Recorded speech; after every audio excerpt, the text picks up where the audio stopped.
आप सभी भाई बहनों का आध्यात्मिक ज्ञानात्मक चैनल की ब्रह्म मुहूर्त उपदेश कक्षा में एक बार फिर स्वागत है।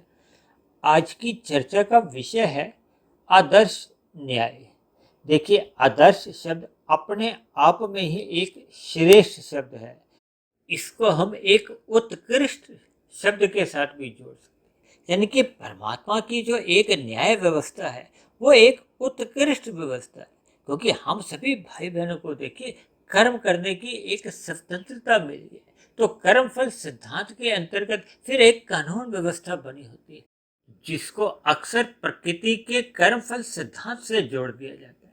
देखिए, प्रकृति की व्यवस्था अपने आप में तो देखिए जड़ कही जाती है, लेकिन परमात्मा की ब्रह्म शक्ति द्वारा वो इस हिसाब से संचालित होती है कि सभी जीवों के साथ, क्योंकि हम सभी देखिए चेतन स्वरूप आत्माएं हैं।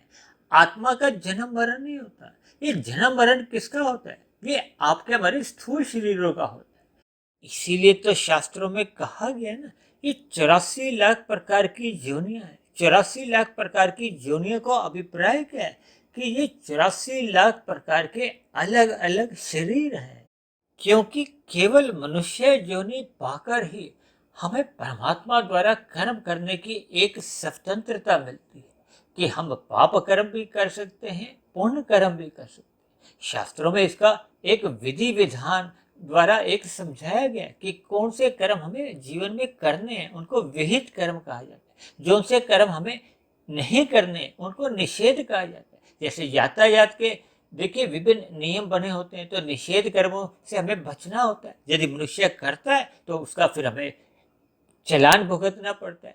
हालांकि इस बात से भी इनकार नहीं किया जा सकता कि देखिए भौतिक व्यवस्था, क्योंकि हम सभी मनुष्यों द्वारा संचालित होती है और मनुष्यों की देखिए बुद्धि अल्पज्ञ मानी जाती है, ज्ञान का स्तर भी अल्पज्ञ माना जाता है। तो कहीं भी देखिए एक त्रुटि की संभावना बनी रहती है। लेकिन परमात्मा तो देखिए सर्वज्ञ है। परमात्मा की एक सर्वव्यापी सत्ता है। परमात्मा को तो देखिए किसी भी प्रकार का न्याय करने के लिए कोई किसी गवाह की जरूरत नहीं पड़ती। भले ही कभी कभी कुछ ऐसी परिस्थितियों में हम मनुष्य भी अपने अल्प बुद्धि के आधार पर परमात्मा के न्याय पर उंगली उठा देते हैं।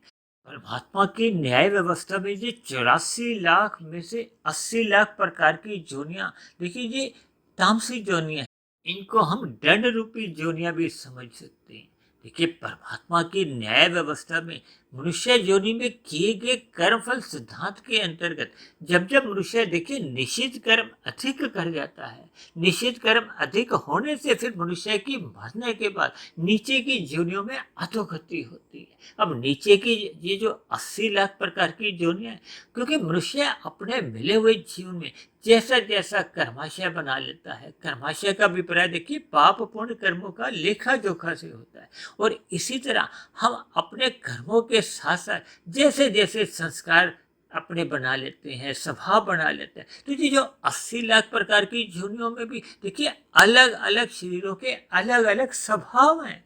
तो फिर मनुष्य के बने हुए स्वभाव के अंतर्गत ही हमें उन योनियों में जाना पड़ता है। उन योनियों विशेष में अपने किए गए पाप पुण्य कर्मों का फल भुगतना होता है। ये परमात्मा के एक आदर्श न्याय के अंतर्गत अपने आप ही अनादि काल से एक प्रवाह में होता हुआ आ रहा है, हो रहा है और आगे भी ऐसा ही होता रहेगा। इसलिए हम सभी भाई बहनों को अपने मिले हुए जीवन में सत्वगुण का अधिक संग करते हुए ब्रह्म मुहूर्त में उठ जाना चाहिए, ताकि हम दिन में जब रजोगुण की स्थितियां होती हैं तो हम विषय भोगों से प्रेरित होते हुए अपना रजोगुण मर्यादा में रखें, क्योंकि रजोगुण मर्यादा में रहने पर ही मनुष्य पाप कर्मों से बच पाता है। तो ऐसी सभी शुभ स्थितियां हम सभी भाई बहनों के जीवन में भी बने।